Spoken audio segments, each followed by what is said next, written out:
સમગ્ર વિશ્વની અંદર આવી કથા વાર્તાઓ ક્યાંક ક્યાંક અલગ અલગ જગ્યાએ થતી હશે, પરંતુ મહત્તમ શું ચાલે છે? લગભગ 1986ની સાલમાં સ્વિટ્ઝરલેન્ડ દેશની અંદર એક કોમ્પિટિશનનું આયોજન થયેલું. સમગ્ર વિશ્વની અંદર જે કંઈ ફિલ્મ બને છે, ફિલ્મની અંદર સારી ફિલ્મ કઈ, ઇન્ટરનેશનલ ફિલ્મ ફેસ્ટિવલનું આયોજન કરેલું.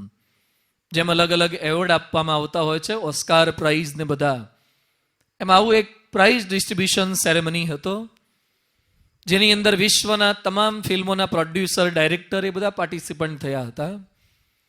આજે કઈ સ્પર્ધા હતી, કોમ્પિટિશન હતી, એની શરત એ હતી કે વિશ્વની ટૂંકામાં ટૂંકી ફિલ્મ કોણ બનાવે, સારામાં સારી ફિલ્મ કોણ બનાવે, સમાજનો જે કંઈ સાચો સંદેશો એ કોણ આપે.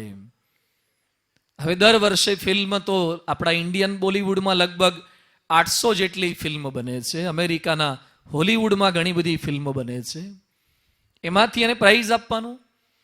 બીજી શરત એ હતી કે ફિલ્મ એ ટૂંકામાં ટૂંકી હોવી જોઈએ, 3-3 કલાકની ફિલ્મ નહીં, ટૂંકી film, shortest film of this year, of this world. હવે ફિલ્મ તો લાંબી હોય તો વાંધો ના આવે, ટૂંકી તો કથા વાર્તા હોવી જોઈએ. ફિલ્મો તો લાંબી જોઈએ, 3-3 કલાકની ફિલ્મ હોય તો લગભગ વાંધો ના આવે. કેટલાક તો ઇન્ટરવલમાં પણ ઊભા નથી થતા હોતા, બેસી રહેતા હોય છે. કેટલાકને 3 કલાકની આખી ફિલ્મ પૂરી થઈ જાય છતાં નથી ઊભા થતા, ઊભા કરવા પડતા હોય છે. ફિલ્મ પૂરી થયા પછી કેટલાક બહાર નીકળતા હોય, એક્ઝિટ તરફ એના પગ હોય છે, પણ ચહેરો તો સ્ક્રીન બાજુ હોય છે, કદાચ છેલ્લે કંઈક સારું દેખાઈ જાય તો. એટલે માણસ 3 કલાકમાં બિલકુલ કંટાળતા નથી. ફિલ્મની અંદર લગભગ ક્યાંય ઘડિયાળ લગાવવામાં નથી આવતી, કદાચ અમરેલીના કોઈ થિયેટરમાં રાખી હોય તો ખ્યાલ નહીં. કોઈ થિયેટરમાં વોલ ક્લોક ક્યાંય લગાવવામાં નથી આવતી ઘડિયાળો. ઘડિયાળો તો સ્ટેજ ઉપર વક્તાને જ આપવામાં આવે છે, અને પહેલેથી કહેવામાં આવે છે કે આટલું કરવાનું છે. એટલે સમય મર્યાદા બધી ફિલ્મોની અંદર, ક્રિકેટની મેચની અંદર નથી હોતી, એ બધી મર્યાદાઓ આવી સત્સંગ સભાઓની અંદર હોય છે. આવી એક શરત હતી કે ટૂંકી ફિલ્મ બનાવવાની છે. બીજી એક શરત એ હતી કે ફિલ્મ એ સમાજની અંદર જે કંઈ ઘટનાઓ બને છે એની વાસ્તવિકતા એને રિપ્રેઝન્ટ કરતી હોવી જોઈએ, નહીં કેવળ કલ્પના. ફિલ્મની અંદર આજકાલ જે બતાવવામાં આવે છે વાસ્તવિક જીવનમાં લગભગ નથી હોતું. ફિલ્મના એક ગીતની અંદર એક દ્રશ્ય કાશ્મીરનું હોય ને બીજું દ્રશ્ય કન્યાકુમારીનું 5 મિનિટમાં આવી જાય. એ હવે તમારી પર્સનલ ચાર્ટર્ડ ફ્લાઇટમાં બેસો ને કે કોન્કર્ડમાં બેસો તો પણ આ પોસિબલ નથી. ફિલ્મની અંદર ગોળીબાર સતત બતાવવામાં આવે, ફાયરિંગ કરે, બોમ્બ બ્લાસ્ટ કરે, એટલું બધું શૂટિંગ કરતા આપણને ગુંડાઓ કે પોલીસો બતાવવામાં આવે. રિયલ લાઈફમાં કોઈ પોલીસ ઓળખીતા હોય, કદાચ કોઈ ગનવાળા હોય તો પૂછજો કે જ્યારથી આપી ત્યારથી એકે વાર વપરાય છે? એકાદ વારે બુલેટ વાપરે એનો હિસાબ આપવો પડતો હોય છે. ફિલ્મની અંદર જે બુલેટની વર્ષા બતાવવામાં આવે છે, it's all fake, it's not in reality. એ કંઈ વાસ્તવિકતા નથી. એકવાર એક શિક્ષકે ક્લાસની અંદર પ્રશ્ન પૂછ્યો વિદ્યાર્થીઓને કે ફિલ્મના લગ્ન જીવનમાં અને વાસ્તવિક લગ્ન જીવનમાં શું ફેરફાર છે? છોકરાઓ કે સર એ તો બધું સરખું જ હોય ને. એક છોકરો બહુ શાર્પ હતો, હોશિયાર હશે અમરેલી બાજુનો, કે સાહેબ થોડોક ફેરફાર હોય. આ શું ફેરફાર? એ કે ફિલ્મની અંદર હીરો ને હિરોઈન હોય, હા કે હોય, અને એને બંનેને મેરેજ કરવા હોય એટલે કાં તો હીરોનો બાપ વિલન હોય કાં હિરોઈનનો બાપ વિલન હોય, અથવા થર્ડ પાર્ટી.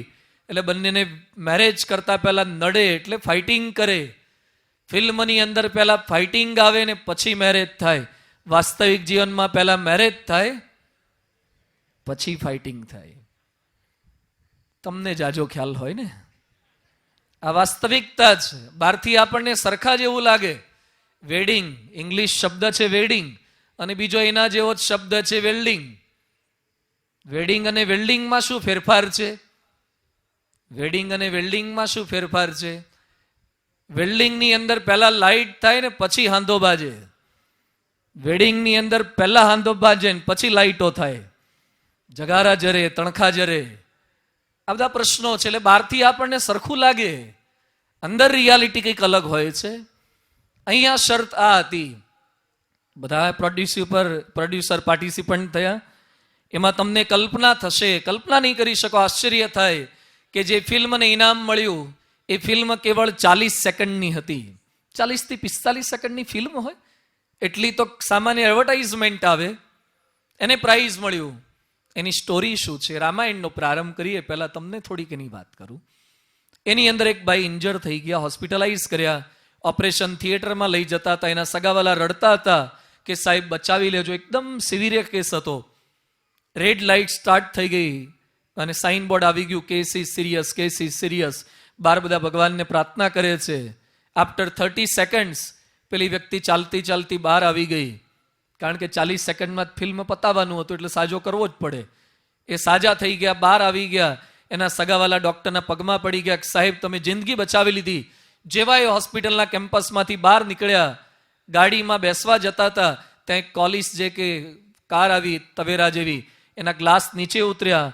અંદરથી એક ભાઈએ ગન બહાર કાઢી, ગનમાંથી બુલેટ છૂટી અને જે વ્યક્તિને ડોક્ટરોએ સાજો કર્યો હતો એને આતંકવાદીઓએ કે ગુંડાઓએ મારી નાખ્યો. Story was over. ફિલ્મ અહીંયા પૂરી થઈ છે. આમાં શું મજા આવી? કોઈ ગીત ના આવ્યું, કોઈ એવા કોઈ દ્રશ્યો ના આવ્યા, કોઈ એવી કઈ સસ્પેન્સ સ્ટોરી નથી. આમાં સમાજ જીવનની કઈ વાસ્તવિકતા છે? છેલ્લે એક વાક્ય લખેલું આવે છે, today half world is ready to save you, half world is ready to kill you.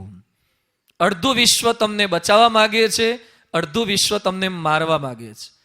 આજે આપ ઘરે તમારું ટીવી ચાલુ કરજો, ટીવીમાં તમે, તમારા પત્ની કે તમારા દીકરા કે દીકરીઓ એ સુધરે કે સન્માર્ગે જાય એવી ટીવીની સિરિયલો કે ફિલ્મ કે એડવર્ટાઇઝમેન્ટ કેટલી, અને બગડે એવું કેટલું?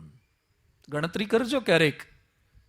હાફ વર્લ્ડ, અડધો અડધ નહીં, 90% આપણે ભગવાનના માર્ગેથી, સજ્જનતાના માર્ગેથી કંઈક જુદી ડિરેક્શનમાં જઈએ એ પ્રકારની વાતો આવે.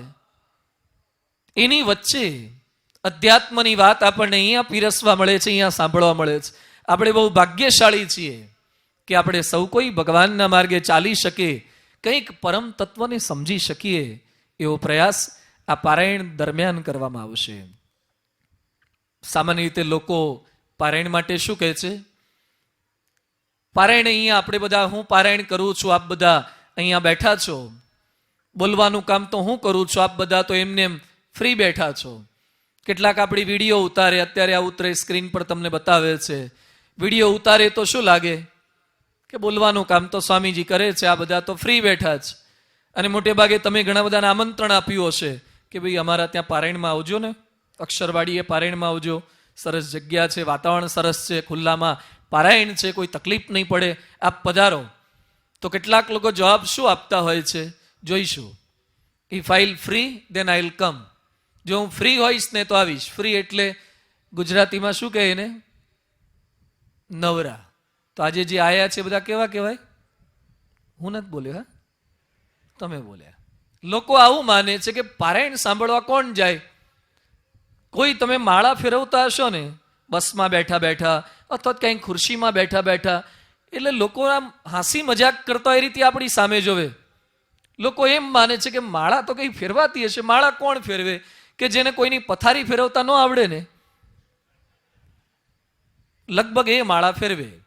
ભગત, સાવ જેને કશું જ ન ફાવતું હોય, ખોટા ધંધા, એને ભગત કહેવામાં આવે. આ લોકોના મનની અંદર ડેફિનેશન અધ્યાત્મ માટે આવી થતી જાય છે. એટલે આપણે સૌ કોઈ અહીંયા બેઠા છે, બહુ જ મોટું કામ કરી રહ્યા છે. It's not ordinary work. આપ બધા અહીંયા કથા વાર્તા સાંભળવા માટે આવો છો, બહુ જ મોટું કામ છે. કદાચ વિડીયો ફોટોગ્રાફીમાં તમે સ્થિર શાંત બેઠેલા કંઈ જ ન કરતા એવું લાગે. આપણા ત્યાં રોડ રસ્તાના જે કામ કરતા હોય છે, પંચમહાલના મજૂરી આવે છે, ગોધરિયા મજૂરો. શું કામ કરે? આખો દિવસ ડામરનું કામ કરે, કાળી મજૂરી કરે. એક તો સૂર્યનો તાપ, ડામર ગરમ થયો એનો તાપ, કોન્ટ્રાક્ટર ગુસ્સે થાય એનો તાપ, છોકરા બૂમો પાડતા હોય, ઝાડ પર ટીંગાડ્યા હોય, આટલી તકલીફની વચ્ચે પતિ પત્ની કાળી મજૂરી કરે. 150 રૂપિયા રોજ હોય છે. અમે લોકો જામનગર ગયા હતા 3-4 વર્ષ પહેલા રિલાયન્સ રિફાઇનરીમાં મુલાકાત માટે. એ રિફાઇનરી મુકેશ અંબાણીએ બાંધી છે. He has done 60,000 crore rupees investment in Jamnagar oil field. બહુ સરસ રિફાઇનરી છે. એમાં કેટલાક માણસોની ચેમ્બરમાં અમે ગયા. એ માણસો છે બોમ્બેના, they live in Bombay, work in Jamnagar. તમે બોમ્બે રહો છો ને જામનગર જોબ કરવા આવો છો? હા કે સ્વામીજી રોજ. રોજ શેમાં આવો? એ કે ચાર્ટર્ડ ફ્લાઇટમાં. રોજ બોમ્બે થી જામનગર રિલાયન્સની ચાર્ટર્ડ ફ્લાઇટ આવે છે. મેં કીધું તમારે કામ શું કરવાનું? ઓફિસમાં બેઠા બેઠા લેપટોપ પર થોડુંક વર્ક કરે, ચેકબુકમાં સાઇન કરે, એકાદ બે મિટિંગ એટેન્ડ કરે, એચઆર કંઈક કરે. મેં તમારો સેલરી કેટલો? એ કે સ્વામીજી 15 લાખ મહિનાનો. કોઈકનો 7 લાખ, કોઈકનો 10 લાખ, 15 લાખ. હવે રોડ પર કામ કરનારા પંચમહાલના મજૂરનો વિડીયો ઉતારો અને રિલાયન્સની ફેક્ટરીની અંદર કામ કરનાર, સાઇન કરનાર, લેપટોપ ઓપરેટ કરનાર પેલા એન્જિનિયરનો કે MBA થયેલાનો વિડીયો ઉતારો. વધારે કામ કરતો એવું લાગે કોણ? રોડ પરનો મજૂર. તો પગાર એને ઓછો કેમ મળે છે? અને પેલો તો ખાલી થોડીક એનર્જી જ લોસ કરે છે, છતાં એને વધારે સેલરી કેમ મળે છે? કારણ કે એની સિગ્નેચરથી કેટલાય મજૂરોના ટેન્ડર પાસ થઈ જાય છે. એ બહુ જ મોટું કામ કરી રહ્યો છે. એમ ફિઝિકલ અહીંયા બેઠા છે, બહુ જ મોટા કામ થાય. જેમ સ્કૂલની અંદર શિક્ષક ભણાવે છે, વિદ્યાર્થીઓ સ્થિર બેસે છે, એનું મન સ્થિર રાખવાનું છે, છતાં કામ થાય છે. તમે હોસ્પિટલની અંદર એક્સરે કરાવવા માટે જાઓ, સિટી સ્કેન કરાવવા જાઓ, MRI કરાવવા જાઓ, એમાં કેટલાકની અંદર તમારે કાંઈ નથી કરવાનું હતું. એક્સરેમાં થોડુંક કંઈક કરવાનું, એમાં સિટી સ્કેન જાઓ, MRI કરાવવા જાઓ, એમાં એક ટનલ જેવું આવે છે મશીનરી, તમને સુવડાવી દે, પછી ધીમે ધીમે કરતા એની અંદર લઈ જાય છે અને પછી તમારે અંદર બોલે કે હવે થોડીક વાર શ્વાસ બંધ કરો. અરે તમે શ્વાસ લેતા હોય ને એટલો શ્રમ પણ તમને આપવા નથી માંગતા. કાંઈ ના કરો, શ્વાસય બંધ કરી દો, બાકીનું કામ અમે કરશું. તમારો શ્વાસ બંધ કરી દીધો, 20 મિનિટનો સમય લાગે, એમાં તો કેટલાક નસકોરા બોલાવા લાગે છે, સૂઈ જાય. તો પણ તમે બહાર નીકળો ને ત્યારે તમારો સિટી સ્કેન ને MRI થઈ ગયો હોય, અહીંયા પાછળ મણકા કે ગાદી કે મગજનો બધો સર્વે થઈ અને પ્રિન્ટ બહાર આવી જાય. અરે તમે સૂઈ ગયા છતાં પણ તમારું ડાયગ્નોસિસ થઈ ગયું, કારણ કે મશીન અને ડોક્ટર જાગતા હતા. કામ થાય. એમ અહીંયા આપણે સૌ કોઈ 5 દિવસ બેઠા, કદાચ કોઈ સૂઈ ગયા. આમ તો તમે ઊંઘો એવા નથી, જો કે ઊંઘવાય નહીં દઉં હું, પણ કદાચ સૂઈ ગયા. વડીલોને કદાચ ખુરશીમાં તકલીફ થાય, બહુ મોટી ઉંમરના આવે તકલીફ થાય. કદાચ કોઈના સુવાના ટાઈમિંગ કોઈકના 10, 10:30 હશે, આપણી પારાયણ કદાચ મોડી પૂરી થાય. એની વચ્ચે પણ એકાદ શબ્દ પણ આ વાતાવરણમાંથી આપણા કાનની અંદર ગુંજે, કામ થાય. રૂટીનની અંદર જે પારાયણો, તમે ઘણી બધી પારાયણ સાંભળી હશે, બહાર પણ પારાયણો થાય છે. કોઈ પણ પારાયણમાં તમે જાઓ, મોટે ભાગે પારાયણમાં કેટલી ઉંમરના આવતા હોય છે? ગયડાઓ બહુ જાય પારાયણમાં, એટલે એટલો ટાઈમ ઘરે શાંતિ, એટલે બહુઓને શાંતિ, દીકરાને બહુઓને બધા થોડું નિરાશ થાય. એ કે બાપુજી પારાયણમાં જાઓ, બહુ સારું થાય. કોનું? એમનું. હા કે તમારું ભલું થાય, ઘરવાળાનું ભલું થાય. તમે જાઓ એટલી વાર નિરાશ થાય. અને પારાયણમાં જાઓ એટલે મોટે ભાગે જેટલા થાંભલા હોય ને એના ટેકે ગોઠવાઈ જ ગયા હોય, વચ્ચે ખાલી ખાલી જગ્યાઓ પડી હોય, એટલે જ આપણે અહીંયા થાંભલા વગરનું જ ગોઠવ્યું છે. બધા સીધા જ બેસે અહીંયા. આવી વાત થાય. પારાયણમાં મોટે ભાગે આવા બેઠા હોય, નવરા, અમાર જેવા વક્તાઓ નવરા બેઠા, એટલે એમ લાગે કે આ લોકોને રાજકોટમાં કંઈ કામ ધંધાનું એટલે અહીંયા આવી ગયા, અથવા કંઈ ફ્રી હશે એટલે આવ્યા હશે. કેટલા કામ છે અત્યારે. પાનના ગલ્લે જુઓ તો તમને ખબર પડે કે કેટલું કામ કરતા હોય છે આ લોકો. રોડ પર બાઇક પર બેઠા બેઠા કેટલું પ્લાનિંગ કરતા હોય કે આ વખતે ઇલેક્શનમાં કોને જીતાડવો. કેટલી મોટી જવાબદારી. મનમોહન સિંહને શું કરવું કે ન કરવું એના પ્લાનિંગ આપણા શહેરમાં થતા હોય, એ રાત્રે રોડ પર થતા હોય. આટલી મોટી જવાબદારીઓ છોડીને આવી સામાન્ય કથાઓમાં અવાય? કેટલા મોટા કામ હોય છે. આવા કામ કરવા એને અગત્યનું માણસો માને, અને અહીંયા બેસવા આમાં તો શું થાય. પણ બહુ જ મોટું કામ કરી રહ્યા છીએ. આપણા સૌ કોઈના મનની અંદર દ્રઢ થાય, આ પારાયણ કેવળ સમય વ્યતીત કરવા માટેનું, આ પારાયણ કેવળ સંતોએ કે કાર્યકર્તાઓએ આપને સૌને આમંત્રણ આપ્યું. કદાચ આપ કંઈક સ્પોન્સરશિપમાં નામ લખાયું, 200-500 રૂપિયા, એ કે જયા લખાયું છે, જોતા તાવીએ કે આ લોકો કરવાના છે શું, એના માટે નોય પારાયણ. હું તમને ગેરંટી આપીને કહું છું કે આ 5 દિવસની પારાયણમાં કદાચ આપે ભૂતકાળના વર્ષોની અંદર, દિવસોની અંદર જે વાતો ન સાંભળી હોય એવી કંઈક વાતો દ્વારા 1 સ્ટેપ અહેડ, જ્યાં છો ત્યાંથી કંઈક આપણને અનુભૂતિ થાય, એ રામચરિત માનસની ગેરંટી છે. આ પારાયણ કેવળ એક કથા વાર્તા નોય. આ પારાયણ અલગ અલગ સત્ર છે. એને આજે પ્રથમ દિવસે થોડોક સમજવાનો પ્રયત્ન કરીએ. જે વસ્તુનો મહિમા સમજાશે તો એનું જતન થશે, એના માટે પ્રયત્ન થશે. આપણને મહિમા છે તો એને સાચવીએ છીએ, એના માટે પ્રયત્ન કરીએ છીએ. તમારા ઘરની અંદર માટલું, તમે બહારગામ જાઓ ને સામાન્ય પાણીનું માટલું બહાર પડ્યું હશે એટલી ચિંતા નહીં થાય, પરંતુ સોનાની ચેન એને બહાર મૂકીને નથી જતા, દાગીના બહાર નથી મૂકતા, કારણ કે તમને કિંમત ખબર છે કે માટી એ કેટલાની છે અને સોનું કેટલાનું છે. આખું છાપું 16 પાનાનું પૂરતી 24 પાનાની હોય, એ ફાટી જાય તો એટલી બીક નથી લાગતી, પણ 100 રૂપિયાની નોટ તો આવડી જ નાની હોય છે, એ સહેજ ફાટે તો વધારે ચિંતા થાય છે. અરે 26 પાનાનું કે 32 પાનાનું છાપું પલળી જાય એની તમને ચિંતા નથી, અને આવડી નાનકડી વેતની નોટની ચિંતા છે, કારણ કે નોટનો તમને મહિમા છે. મહિમા સમજાશે તો એનું જતન થશે, મહિમા સમજાશે તો એના માટે પ્રયત્ન થશે. શું કામ થવાનું છે? અહીંયા બહુ જ મોટું કામ, શબ્દ સત્ર થશે. અહીંયા 5 દિવસ દરમિયાન જે કઈ વાતો થશે એ શબ્દ સત્ર જ. હું બોલીશ, વાક્યો બોલીશ, વાક્યો શબ્દોના બનેલા છે, શબ્દો અક્ષરોના બનેલા છે. એ શબ્દો આપણને કંઈક પ્રેરણા આપશે. હમણાં જ પ્રવક્તાએ વાત કરી હતી ગોસ્વામી તુલસીદાસજીની. આ રામાયણ રચાયો છે શબ્દોને આધારે. મૂળ રામાયણના લેખક છે મહર્ષિ વાલ્મીકીજી. રામાયણનું લેખન કાર્ય વાલ્મીકીજી દ્વારા થયું, પણ વાલ્મીકીએ જે ગ્રંથ લખ્યો એ સંસ્કૃત ભાષામાં હતો. અને સંસ્કૃત તો કોની ભાષા છે? સંસ્કૃત કોની ભાષા? એ દેવોની ભાષા છે. એ દેવ થયા પછી જ કામ લાગે. ક્યારે? સંસ્કૃત દેવોની ભાષા છે, એટલે આપણે દેવ થઈ જઈએ પછી જ કામ લાગે. એટલે અત્યારે તો એને ઓપ્શનમાં કાઢવાનું હોય, એને ફરજિયાત સબ્જેક્ટ રખાય જ નહીં. એટલે સંસ્કૃત ભૂસાતું જાય, ભૂલાતું જાય. આટલો સુંદર 24,000 શ્લોકોનો વાલ્મીકીજીએ લખેલો ધર્મ ગ્રંથ પણ કોણ વાંચી શકે? આટલી વાલ્મીકીજીની અદ્ભુત રચના કોણ સમજી શકે? એટલે ગોસ્વામી તુલસીદાસજી એ સંસ્કૃતના આધારે જ હિન્દી ભાષામાં જે રૂપાંતર કર્યું, ભાષાંતર કર્યું, એને રામચરિત માનસ કહે છે. આપણી આ પારાયણમાં રામચરિત માનસ શીર્ષક હેઠળ હું મહર્ષિ વાલ્મીકીની પણ વાતો કરીશ, સંસ્કૃતની વાતો પણ કરીશ, ગોસ્વામી તુલસીદાસજીની એ હિન્દીની વાતો પણ કરીશ. જે કંઈ સારું એ બંને સિવાય જેટલા કંઈ લેખકોએ રામાયણ વિશે જે કંઈ વાતો કરી છે, જે કંઈ નાનું મોટું સારું લખાયું છે, એ બધી જ વાતોને આવરવાનો 5 દિવસમાં થોડોક પ્રયત્ન કરીશું. પણ મારે વાત એ કરવી છે કે વાલ્મીકીજી વાલ્મીકી બન્યા વાલિયામાંથી એ શબ્દને આધારે બન્યા છે.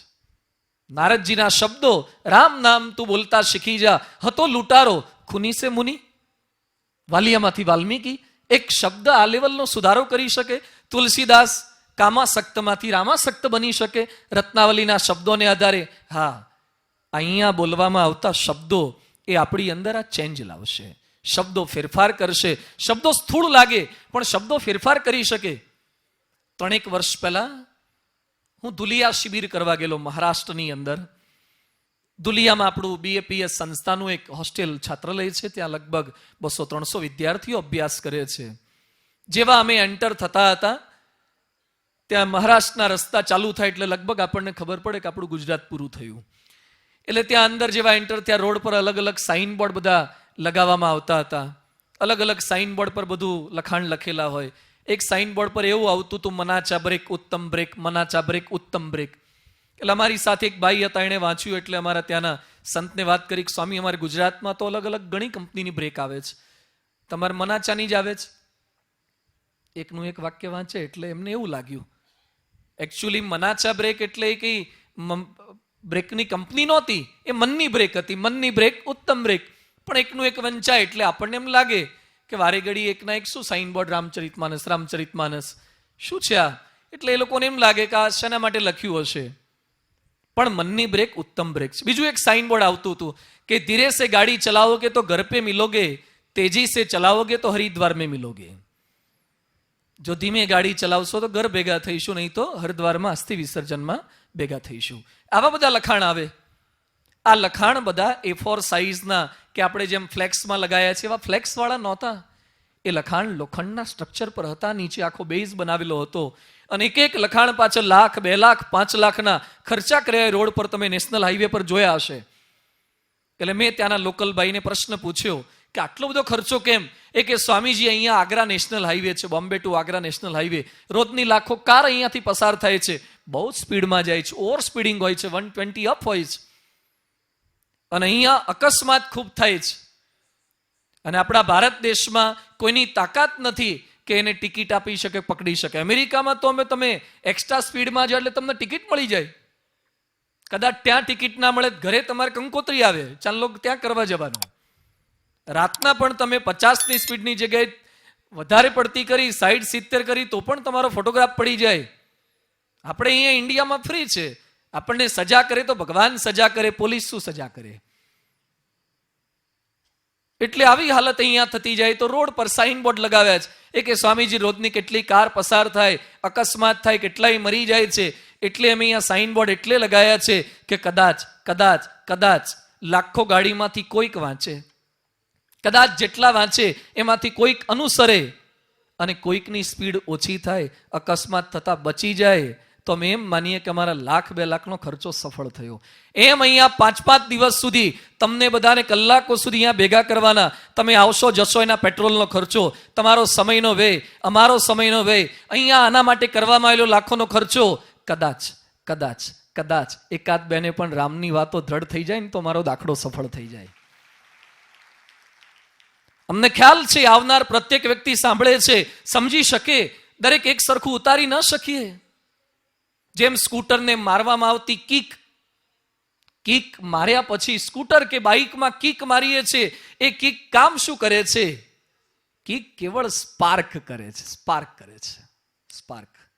અંદર ફ્યુલ તો છે જ, પેટ્રોલ, ડીઝલ કે સીએનજી તો હતું જ. કિક દ્વારા તો ખાલી સ્ટાર્ટ કર્યું અને એકવાર સ્ટાર્ટ થઈ જાય પછી કિકની કોઈ જરૂર નથી.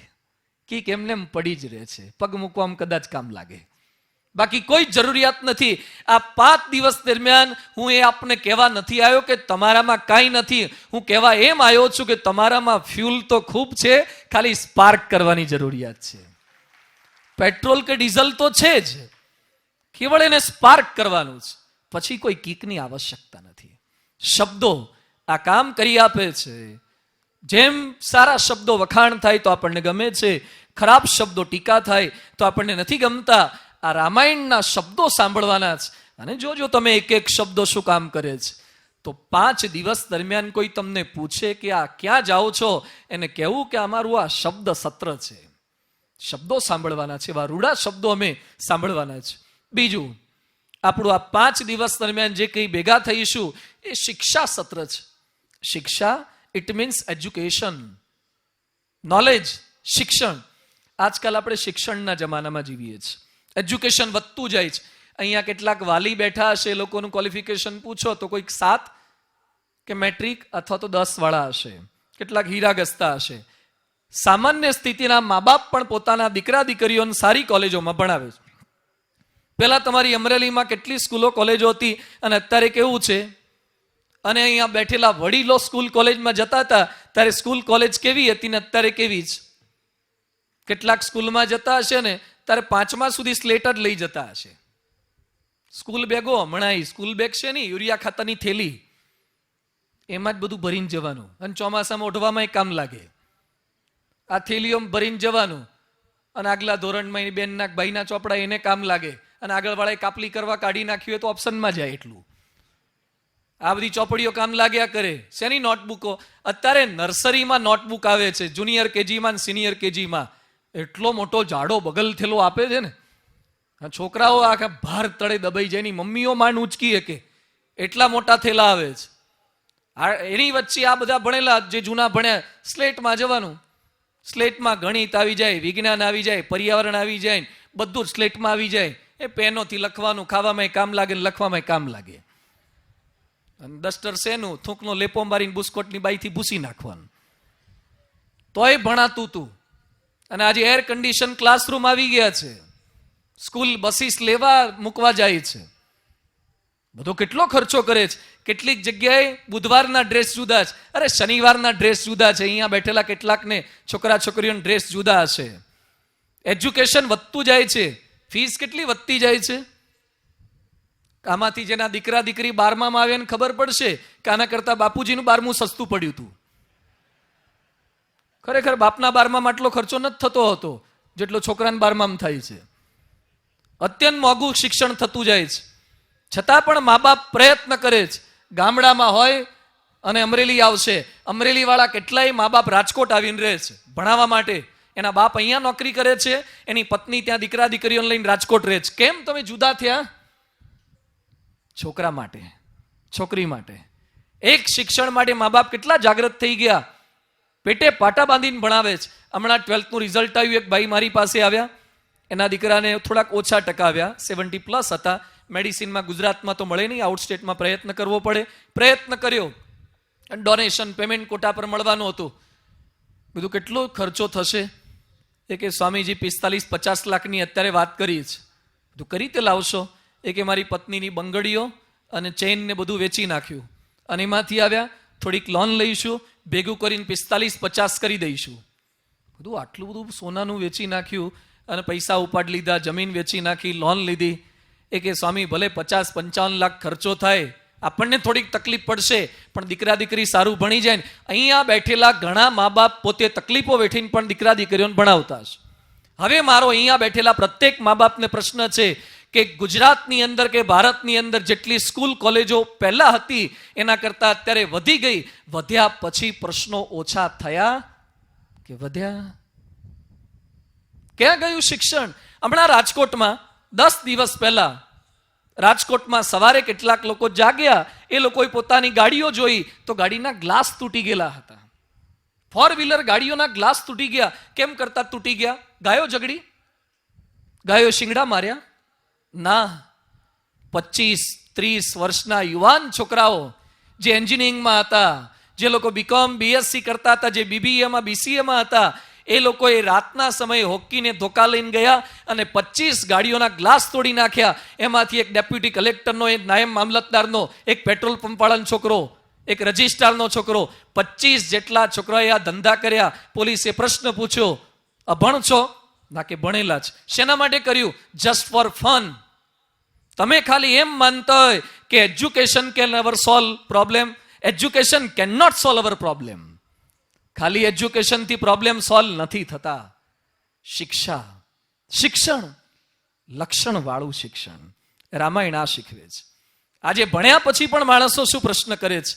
અરે અભણ માણસ ચોરી કરે તો ખેતરમાંથી ઘાસનો પૂડો ચોરી જાય, અને ભણેલા ચોરી કરે તો 2G ને 3G કૌભાંડ કરે, 70,000 કરોડના કૌભાંડ કરે. આ ભણેલા માણસોની ચોરીઓ ઘાસના પૂડાની નથી હોતી. એ કઈ દુકાનમાંથી 2-5 હજારની ચોરીઓ નથી કરતા, એ મોટા મોટા કૌભાંડ કરે છે. એજ્યુકેશન આ રીતે હેલ્પફુલ થાય છે.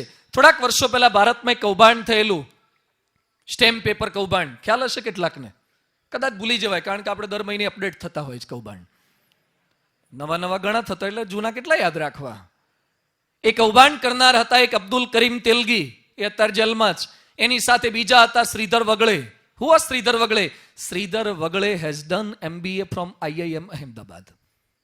IIM એટલે સમજો છો ને, આખા એશિયાની સારામાં સારી MBA ની કોલેજ એ આપણા અમદાવાદમાં છે. અહીંયા તમારે અમરેલીની MBA ન હોય, સૌરાષ્ટ્ર યુનિવર્સિટીની, ગુજરાત યુનિવર્સિટીની MBA ન હોય, કોણ પૂછે છે? અમદાવાદની IIM ની બહાર નીકળ્યા પછી મંથલી સેલરી જેનો 2.5 લાખ રૂપિયા છે, એ જ વ્યક્તિએ દેશદ્રોહનું કામ કર્યું, 45,000 કરોડનું કૌભાંડ કર્યું. MBA થયેલા માણસો ભારતને વેચી નાખવાના ધંધા કરે. એજ્યુકેશન શું કામ લાગ્યું? એટલે રામાયણ શીખવે છે શિક્ષા સત્ર, બિયોન્ડ એજ્યુકેશન. એના કરતા કંઈક ઉપરની વસ્તુ છે. ગીતાના 16મા અધ્યાયના 24મા શ્લોકમાં કહ્યું, તસ્માત શાસ્ત્રમ પ્રમાણમ તે કાર્ય વ્યવસ્થિત. રામાયણનો બહુ સુંદર પ્રસંગ એ એજ્યુકેશનની વાત કરે છે. રામાયણમાં જ્યારે રામચંદ્ર ભગવાનને જંગલમાં મોકલવામાં આવ્યા, રામ લક્ષ્મણ સીતાજી જંગલમાં જતા રહ્યા. આ તરફ ભરત પોતાના મોસાળમાં ગયેલા, મોસાળમાંથી પાછા આવ્યા ને જોયું તો રામ ન મળે, લક્ષ્મણ ન મળે, સીતા ન મળે. ભરત બેબાકડા થઈ ગયા. પોતાની માં કૈકેયીને પૂછ્યું કે માં, રામ ક્યાં, લક્ષ્મણ ક્યાં? બેટા મેં તારા માટે માર્ગ નિષ્કંટક બનાવી દીધો. અરે કર્યું શું? અને કૈકેયીએ બધી સ્ટોરી કીધી કે મેં તારા માટે કેવો રોલ અદા કર્યો છે. રામને મોકલી દીધા, હવે તું રાજા બની જઈશ. અને આરતી ઉતારવા રેડી થઈ ગયા. ભરત ગુસ્સે થઈ ગયા, માતા સાથે બોલતા નથી, અબોલા લઈ લીધા. રાત્રે ભરત સુવા ગયા, પણ રામ વગર ભરતને ઊંઘ નથી આવતી. અને ભરતે વિચાર કર્યો કે જે સ્ત્રીએ મારા રામને જંગલમાં મોકલ્યા 14 વર્ષ, એ સ્ત્રીને જીવવાનો કોઈ અધિકાર નથી, પતાવી જ દઉં. પોતાની સગી માતા, એને મારી નાખવા માટે ભરતે તલવાર કાઢી. તલવાર કાઢીને માતા સુતાતા કઈ કઈ એના રૂમની અંદર ગયા. જેવા કઈ કઈ નજીક પહોંચ્યા, હમણાં જ વધેરી દઉં, પતાવી દઉં, ત્યાં મનમાં વિચાર આવ્યો કે રઘુકુળમાં જન્મેલા એક છોકરાએ પોતાની સગી માતાને મારી, એવું ભવિષ્યમાં લોકો બોલશે, મારા રઘુકુળને લાંછન લાગે એવું મારે નથી કરવું. એટલે તલવાર પાછી મ્યાન કરી. પાછા આવતા હતા, સુવા ગયા, ફરથી પાછો વિચાર આવ્યો, ભલે રઘુકુળને લાંછન લાગે પણ મારા રામને તકલીફ પડી, આજે પતાઈ જ દેવી છે. પાછા ગયા, ફરથી પાછા મારવા જતા તો વિચાર આવ્યો, અરે રઘુકુળ કી એસી કી તૈસી, પણ દશરથ તો સારા રાજા છે, એને કલંક લાગશે કે દશરથ જેવો સારો રાજા, એના દીકરાએ પોતાની માતાની હત્યા કરી નાખી, મારા બાપને કલંક લાગે એવું નથી કરવું. ફરથી તલવાર મ્યાન કરી, પાછા આવી ગયા. ત્રીજી વાર વિચાર આવ્યો કે ના, ભલે દશરથને કલંક લાગે, આજે પતાઈ જ દેવી છે. મારવા માટે ગયા, અને જ્યાં તલવાર ઉગામીને મારવા જતા હતા, અને છેલ્લો વિચાર આવી ગયો કે રામ જંગલમાં છે, અને રામને ખબર પડશે કે મારા ભાઈ ભરતે માતાની હત્યા કરી નાખી આવા કારણસર, તો રામ રાજી નહીં થાય. આ એક વિચાર આવ્યો, અને ભરતની તલવાર મ્યાનમાં ગઈ એ ગઈ, પછી બહાર નીકળી નથી. કાર્ય વ્યવસ્થિત, મારાથી શું કરાય ને ન કરાય આ ખબર પડવી જોઈએ. આવું આપણા બધાના મનમાં થાય છે સંઘર્ષ. આવો જેમ કેટલાક ગુટકા ખાતા હોય, હવે તો લગભગ સરકારે ના પાડી છે એટલે નહીં ખાતા હોય, પણ છતાં બ્લેકમાં કેટલાક ચાલુ હશે. કાલે જ એક છોકરાએ મને વાત કરી, મને કે સ્વામી મારા મામાએ છે ને 1.5 લાખના ગુટકા લીધા. કેમ? એ કે બ્લેકમાં હવે ચાલુ કર્યું છે, કે તે 2.5 લાખમાં જશે, કે રોકડી કરવાના છે.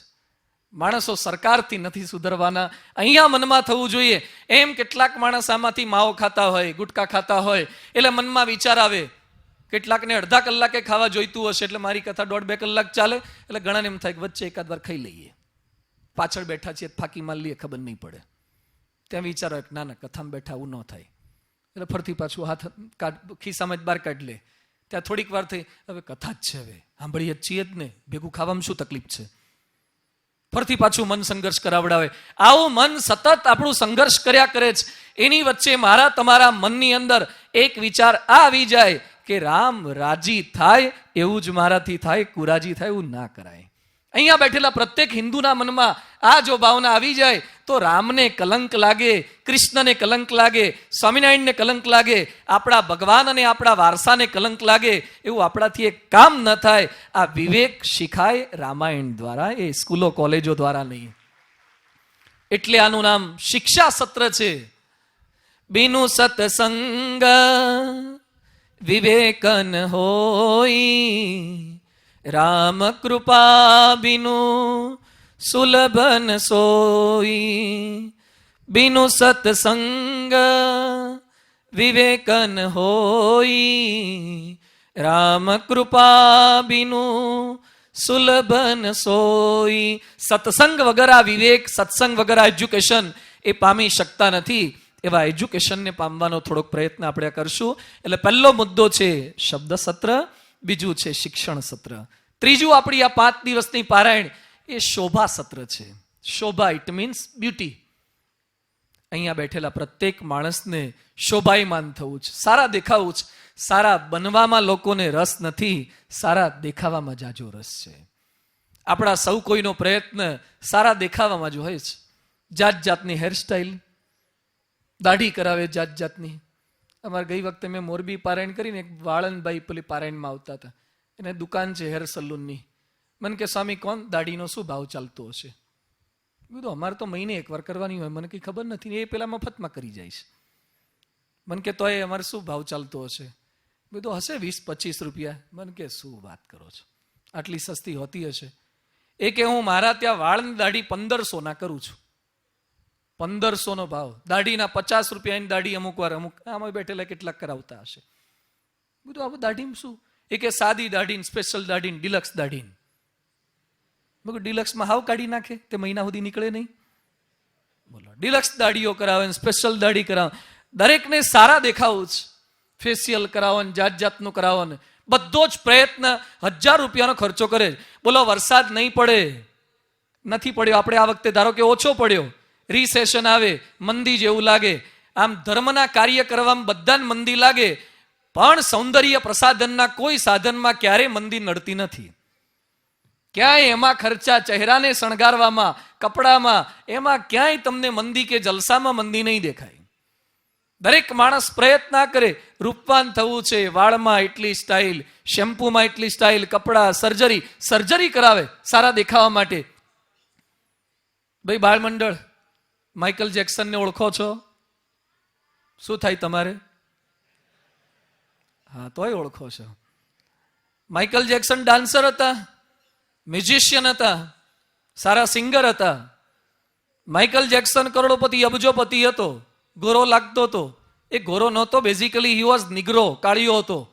17 વખત પ્લાસ્ટિક સર્જરી કરાવી હતી. 17 વખત પ્લાસ્ટિક સર્જરી કરી અને ધોળા બન્યા હતા.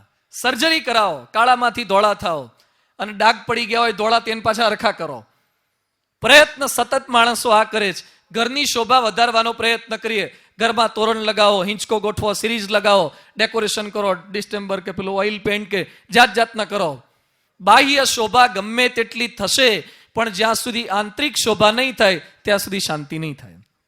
રામાયણ શીખવે છે આ આંતરિક શોભા. લોકો તમારા ચહેરાથી તમને પગે નથી લાગતા. રામાયણમાં સરસ ઉલ્લેખ આવે છે. રામ સીતા બંને બેઠા હતા, લક્ષ્મણ કઈ ફળ ફૂલ લેવા માટે ગયા હશે. રામ સીતા બંને વચ્ચે મતભેદ થયો. પતિ પત્ની હતા, મતભેદ કઈ બાબતે થયો? ત્યાં રામ એમ બોલ્યા, સીતાના ચરણ લાંબા હતા, રામના પણ ચરણ લાંબા હતા. એટલે રામ એમ બોલ્યા કે તમારા ચરણને લીધે મારા ચરણ શોભે છે. તમારા ચરણ મારી ભેગા આવ્યા એટલે મારા ચરણ શોભે છે. કારણ કે સ્ત્રી એ તો અર્ધાંગના કહેવાય, એ ન હોય તો અધૂરું લાગે લગ્ન જીવનની અંદર, યજ્ઞની અંદર. તો તમે મારી ભેગા છો એટલે તમારા 2 ચરણ લીધે મારા 2 ચરણ શોભે છે. સીતા કે એમ નહીં, તમારા ચરણ હતા એટલે મારા ચરણની શોભા છે, બાકી એકલી બાઈને પૂછે જ કોણ? તમારા ચરણ લીધે મારા ચરણની શોભા છે. બંને વચ્ચે આવી મીઠી રકજક ચાલતી હતી. લક્ષ્મણજી આવ્યા, એને પૂછ્યું કે બંને વચ્ચે આવું થયું, તમે જ સમાધાન આપો ને. લક્ષ્મણ કે હજુ તો 1 જ વર્ષ થયું, 13 વર્ષ કાઢવાના છે, એટલે કોઈની ફેવર ન કરાય, નહીં તો તકલીફ થાય. એટલે લક્ષ્મણ કે આ ચરણને લીધે પણ આ ચરણ નથી શોભતા, અને તમારા ચરણને લીધે પણ તમારા ચરણ નથી શોભતા. રામ કે આ તો આપણને બંનેને ઉડાડ્યા, ત્રીજો મોરચો કોની વાત કરશે? આ તો શેને લીધે શોભે છે? લક્ષ્મણ શું બોલ્યા કે આ ચરણ નહીં, તમારા બંનેનું આચરણ સારું છે ને એટલે પગ શોભે છે. આજે આપણે સંતોને પગે કેમ લાગીએ છીએ? આપણે મહાનુભાવોને, એવી મહાન વિભૂતિઓને પગે કેમ લાગીએ છીએ? એમના પગ સુવાળા કે ધોળા છે એટલે નહીં, એમના પગ સારા આચરણ વાળા છે એટલે એમને પગે લાગીએ છીએ. આપણે વ્યક્તિને નથી પગે લાગતા, વ્યક્તિના સદ આચરણને પગે લાગીએ છીએ, સદાચારને પગે લાગીએ છીએ. શોભા છે. આ 5 દિવસ દરમિયાન હું અહીંયાથી મેકઅપ કરવાનો છું. શું કરીશ? મેકઅપ કરી આપીશ. હા, તમે કાળા હશો, થોડાક ઉજળા કરવાનો પ્રયત્ન કરશું. ફેશિયલ કરી આપીશ, સ્પેશિયલ દાઢીઓ કરી આપીશ. હા, થોડોક પ્રયત્ન ડિલક્સ કરવાનો પ્રયત્ન કરશું. ફેરફાર થાય, ચેન્જ, શોભા વધી જાય. આંતરિક શોભા, અને જેની આંતરિક શોભા છે એ વ્યક્તિમાં કદાચ ચહેરા આગા પાછળ, ઘણા સેજ ગાલ પર સેજ ખીલ થાય ને એમાં તો એટલા દુઃખી થઈ જાય કે ભગવાને હારી પથારી ફેરવી નાખી. આ ખીલ કરીને તો ફેસ બગાડી નાખ્યો છે. એટલા ટેન્શનમાં આવી જાય. એમાં એ સેજ કાળા બનાવે તો ટેન્શન જ રહ્યા કરે કે મને જેટલો હોલસેલમાં કાઢ્યો છે ને અમુકને રિટેલમાં બનાવ્યા છે, તો આપણે તો કાળો ડબ્બો જ ખાલી કર્યો લાગે છે. અમુકને હાઈટ નો આપે, વેઇટ નો આપે, ચિંતા રહ્યા કરે આપણને. કેટલાક બિચારા ઠીંગણા હોય છે એટલે ટેન્શન રહ્યા કરે, ફુલઅપ્સ કરીને થાકી જાય, પાઈ ફેઠો આવે પણ એ ઊંચા ન જાય, વજન ન વધે, સાવ દુબળા પટલા હોય. એની વચ્ચે આપણને ચિંતા, આપણને જો મેક્સિમમ ચિંતા રહેતી હોય ને તો આપણા ચહેરાની, આપણા શરીરની બહુ જ ચિંતા રહે છે. આપણને સૌથી વધારે આપણી જાત જ ગમે છે. એ બધાની વચ્ચે કદાચ તમારો ચહેરો સારો નહીં હોય, એને પણ લોકો પૂજે છે. હમણાં એક ઉત્સવ ગયો, ગણપતિજીનો ઉત્સવ. તમારે અહીંયા થાય છે? મૂર્તિઓ પધરાઈ હશે. આખા ભારતમાં મેક્સિમમ મૂર્તિઓ ગણપતિની પધરાવે છે. સર્જન થયું ને પાછું વિસર્જન થયું. તે ગણપતિના ફોટોગ્રાફ બધાએ જોયેલા છે. ઘણાના ઘર, અહીંયા બેઠેલા તમામના ઘરમાં ગણપતિ દાદાની મૂર્તિ પણ હશે. આપણે એમને યાદ કરીએ, સ્મરણ કરીએ જ. તે ગણપતિ દાદા બહુ હેન્ડસમ લાગતા હતા. એમનો ચહેરો કેવો છે? ફેસ લુક ફર્સ્ટ ક્લાસ છે, નહીં? બાળમંડળ, એમનું નાક કેવું છે? આપણે કોકનું નાક સેજ લાંબુ હોય ને તો ખીજા કરે, તો ગણપતિને કેવડું લાંબુ છે? કોકના કાન સહેજ મોટા હોય ટીકા કરે, કાન તો કેવા કાન છે, તો ગણપતિના કાન કેવા હતા? ગણપતિની આંખો કેવી, સાવ નાની, અને કેવા ફાંદાડા હતા.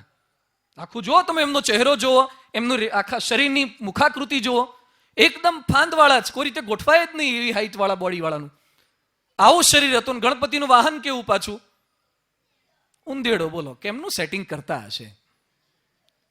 આવું હતું છતાં પણ એ ગણપતિની ઉંદેડા સાથે મૂર્તિઓ પધરાવીએ છીએ.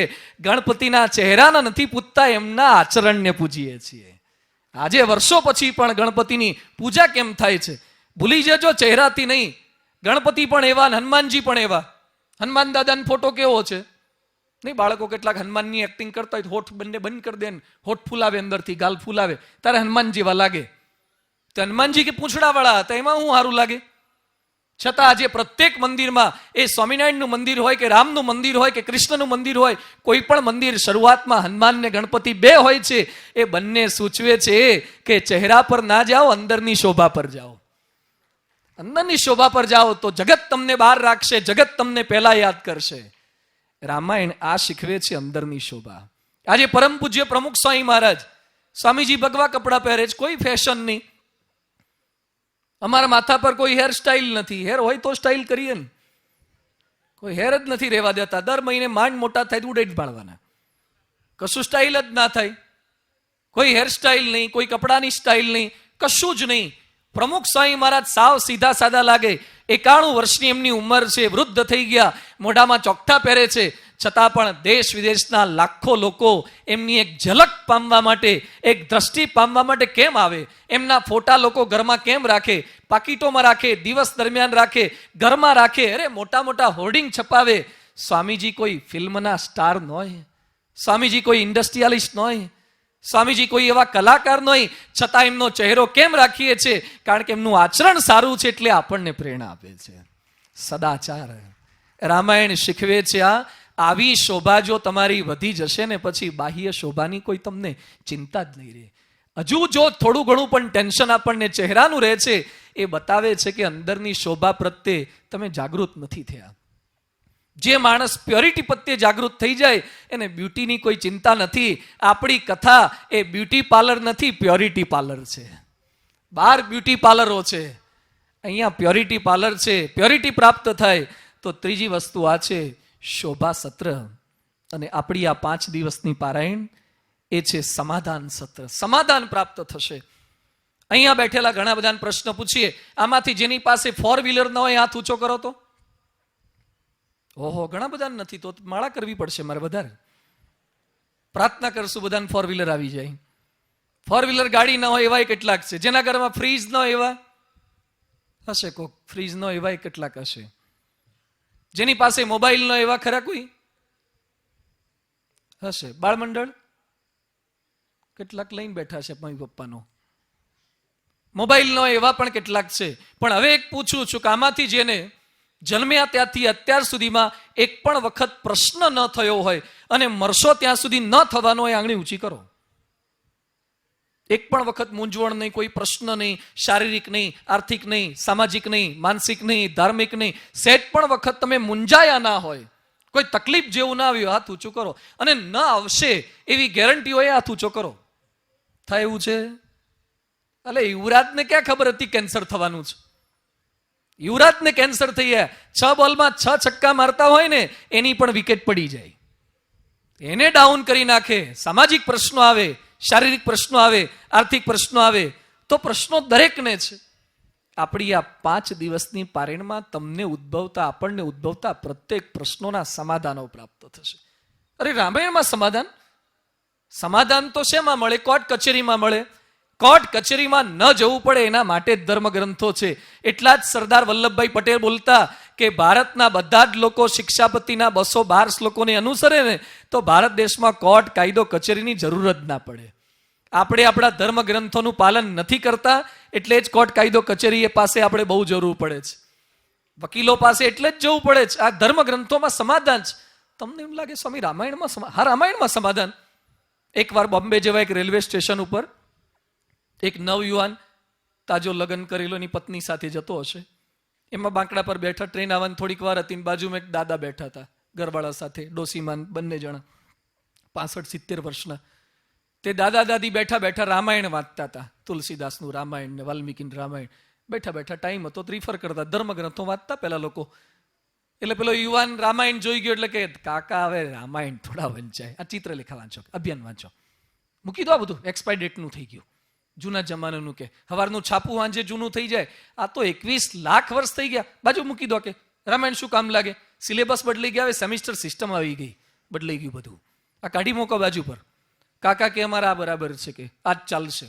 ના ના કે રામાયણ બાજુ પર મૂકો, એ કે અમને આ જ કામ લાગશે, આ વાંચવા દે. તાર કાકીને બંને રામાયણ બરાબર છે.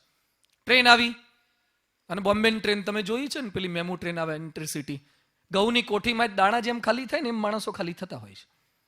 અને નીચેથી પેલું ખોલે ને અને ઢગલા બંધ દાણા નીકળે ને એમ માણસો નીકળે. આપણને લાગે ખાલી આવે, એમાં જે એક ખાલી જ નથી આવતી, એટલી ભરેલી. એમાં કાકા કાકી અંદર ચડેલા હતા અને પેલો યુવાન ચડ્યો અને પરસે રેબજેબ થઈ ગયો. કાકાએ પૂછ્યું, બેટા કેમ પરસેવો થયો? કાકા ગજબ થઈ ગઈ. શું ગજબ થઈ? એ કે ટ્રેન ઉપડી ગઈ, પ્લેટફોર્મ પૂરું થઈ ગયું, સ્પીડ પકડી દી, મારી ઘરવાળી નીચે રહી ગઈ. કાકા કે દીકરા એટલે કહેતો તો રામાયણ વાંચવું જોઈએ. અરે રામાયણ ને ઘરવાળી નીચે રહી ગઈ એને શું લેવા દેવા? એ કે બેટા રામાયણ વાંચ્યું હોત ને, રામાયણમાં આવે છે રામ સીતા લક્ષ્મણ જંગલમાં જતા રસ્તામાં ગંગા નદી આવી, નાવી કે નાવમાં બેસવાનું કીધું રામને પહેલા, તો રામે પહેલા સીતાને ચડાય ને પછી રામ ચડ્યા. જો કે તારી 65 વર્ષની કાકીને મેં પહેલા ચડાઈ દીધી છે ને, કે અને તું હારા 20 વર્ષની નીચે ભૂલીને આવ્યો, તું પેલો ચડી બેઠો. આ તમને હાસ્યાસ્પદ લાગશે, પણ રામાયણ જીવનના પ્રત્યેક પ્રશ્નોના સમાધાન આપી શકે એવો આ ધર્મગ્રંથ છે. જીવનમાં આવતા પ્રત્યેક પ્રશ્નોની આપણી આ વાતો છે, એ બધી જ વાતો આપણે આ ધર્મગ્રંથમાંથી સમજવાનો પ્રયત્ન કરીશું. આમ તો રામાયણ અગણિત છે, રામાયણ શતકોટી અપારા, કરોડો રામાયણ છે. એ વાતો તો તુલસીદાસજી રામાયણની અંદર લખે છે. સંસ્કૃતમાં કંઈક એવો ઉલ્લેખ છે કે અત્યારે આપણી વિશ્વની લાઇબ્રેરીમાં, ભારતની લાઇબ્રેરીમાં કંઈક 67 જેટલા રામાયણ બધા ઉપલબ્ધ થાય છે. જેટલા કંઈ હોય અલગ અલગ ભાષામાં જે કંઈ લખાયા હોય. ગુજરાતી ભાષામાં સૌ પહેલા 16મી સદીમાં ભાલણ કવિએ રામાયણ લખ્યું. એના પુત્ર ઉદ્ધવે પણ 17મી સદીમાં રામાયણ રચ્યું. કેટલાકે ગિરધરકૃત રામાયણ ક્યાંક ક્યાંક વાંચ્યું હશે.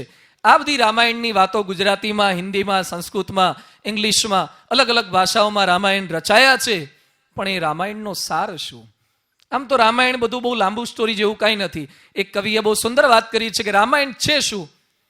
આદૌ રામ તપોવનાદિગમનમ હત્વા મૃગમ કાંચનમ વૈદેહી હરણમ જટાયુમરણમ સુગ્રીવસં ભાષણમ વાલી નિગ્રહણમ સમુદ્ર તરણમ લંકાપુરી દાહનમ પશ્ચાદ રાવણ કુંભકર્ણ હનનમ એતદ હિ રામાયણમ. વર્ષો પહેલા રામ જન્મ્યા, જંગલમાં ગયા, મૃગલાને માર્યું, પછી પાછા આવ્યા, સીતાજી સાથે લગ્ન થયા, ફરીથી પાછા જંગલમાં ગયા, જંગલની અંદર મૃગનું હરણ થયું, સીતાજીનું હરણ થયું, જટાયુનું મરણ થયું, સુગ્રીવ સાથે ફ્રેન્ડશિપ થઈ, વાલીને મારી નાખ્યો, હનુમાનજી સાથે મૈત્રી થઈ, વાંદરાને બધા ભેગા થઈને દરિયા પર પુલ બાંધ્યો, રાવણને ઉડાડ્યો, પછી લંકાપુરીને દહન કરીને ફરતી પાછા આ બાજુ આવ્યા. રામ, સીતા, ભરત ને લક્ષ્મણ, શત્રુઘ્ન બધા ખાધું પીધું લેર કરીને રામાયણ પૂરી થઈ ગઈ. આવતીકાલથી ન આવતા. તે રામાયણમાં નવું આવવાનું શું? રામાયણની આટલી જ સ્ટોરી છે. હું તમને એમ કહું કે રામને છે ને 2 ધર્મપત્ની હતા. તો કેટલાક કથા પછી મને મળવા આવે કે સ્વામી આવી ખોટી ખોટી વાતો અમરેલીમાં નહીં કરવાની, એક જ હતા. રામાયણમાં સેટ પણ ગપ્પા મરાય એવું છે સ્ટોરી બાબતે. એ રિયલ સ્ટોરી છે. રામાનંદ સાગરે ફિલ્મમાં બનાવી દીધી છે, તમને બધાને ખબર છે. રામાયણમાં કંઈ જ ભેળસેળ થાય એવું નથી. સ્ટોરી સાવ નાની છે, છતાં 5-5 દિવસ સુધી સ્ટોરીને કરવાની શું? અને પાછું જાણો છો તો એ બધા અહીંયા બેઠેલા બધાને આખું જ રામાયણ લગભગ ખબર છે, રામના જન્મથી મૃત્યુ સુધી. હું નવી વાત શું કરી શકવાનો છું? જાણવું, માનવું અને અનુસરવું એ બહુ જ અલગ વસ્તુ છે. જાણીએ તો ઘણું બધું આપણે છીએ. ભાઈ બાળમંડળ સ્વિમિંગમાં શું કરવાનું હોય? તરીએ એમાં તરવામાં શું કરવાનું હોય? નાવાનું તો હોય, પણ તરતી વખતે કઈ કરવાનું હોય કે નહીં? પગ હલાવવાના, ખાલી પગ કે હાથ પણ હલાવવાના? હા, હવે હું તમને કરીને બતાવું, તમે એક્ઝેક્ટ કહેજો બરાબર છે કે નહીં. સ્વિમિંગ તમારે કરવું હોય ને, તરવું હોય તો સ્વિમિંગ પુલમાં કે તળાવમાં કે સરોવરમાં ક્યાંક કૂવામાં જવું પડે. પછી સ્વિમિંગ કોસ્ચ્યુમ મળે તે પહેરો, નહીં તો લેંગો પહેરી નહીં ચાલે. અંદર પડવાનું, પડ્યા પછી હાથ આમાં હલાવવાના, બરાબર, એક હાથ આમ એક હાથ આમ, પછી પાટલા પગ હલાવવાના. કદાચ કેટલાક લોકો હાથ સ્થિર રાખે ને ખાલી પગ હલાવે, કેટલાક પગ સ્થિર રાખે ને હાથ હલાવે, અને પછી માથું થોડીક વાર આમ કરો ને થોડીક વાર આમ કરો, બરાબર, અને મોઢામાં પાણી ભરાય પિચકારીઓ માર્યા કરવાની. આટલું તમે આમ કરો તો ધીમે ધીમે તમે લેન્થ મારી શકો, બ્રેથ મારી શકો. આટલું તમે બરાબર છે ને ભાઈ? અહીંયા બેઠેલા બધા સ્વિમિંગ ફાઈ ગયું તો જાઓ પડો દરિયામાં જઈને.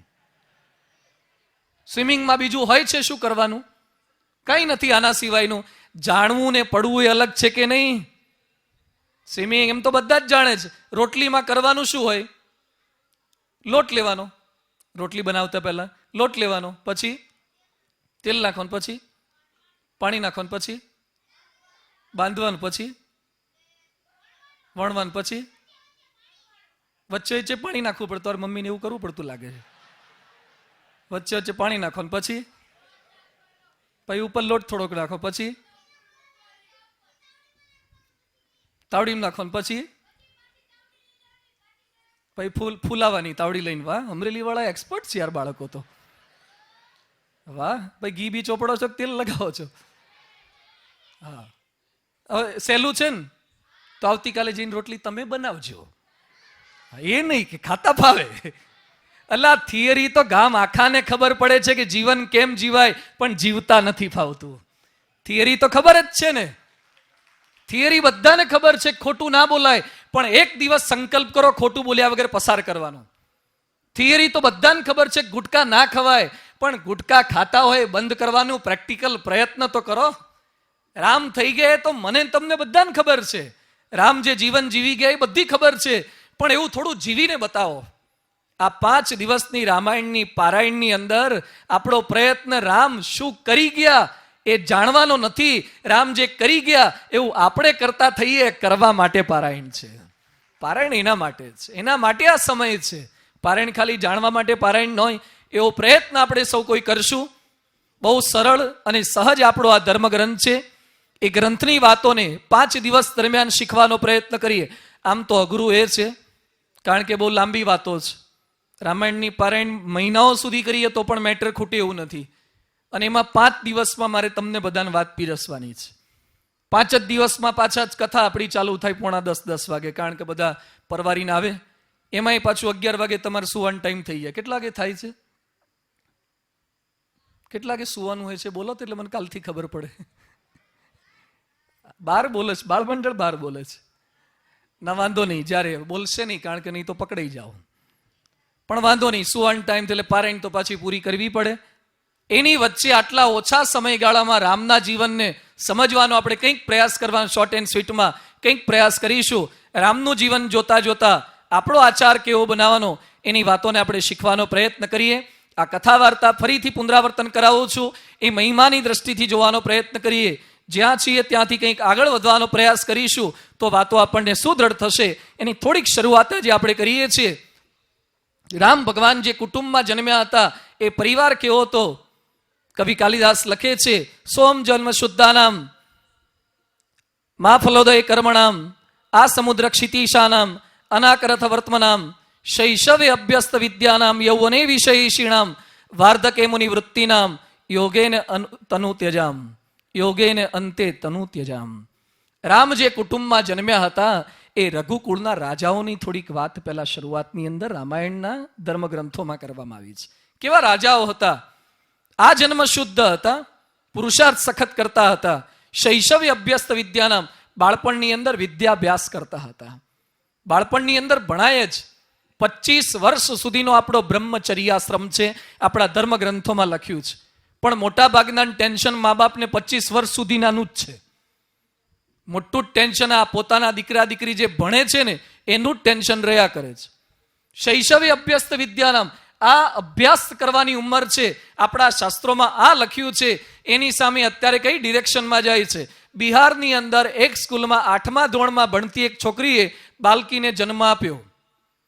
8મા ધોરણમાં ભણતી સ્કૂલની છોકરી બાલિકાને જન્મ આપે, આ ભારત દેશની પ્રગતિ છે?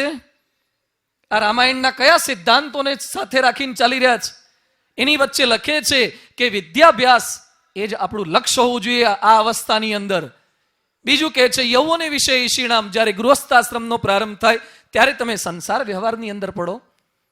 વાર્ધકે મુનિવૃત્તિ નામ, તમે 50 થી ઉપરના થઈ જાઓ 51. શું કહે છે?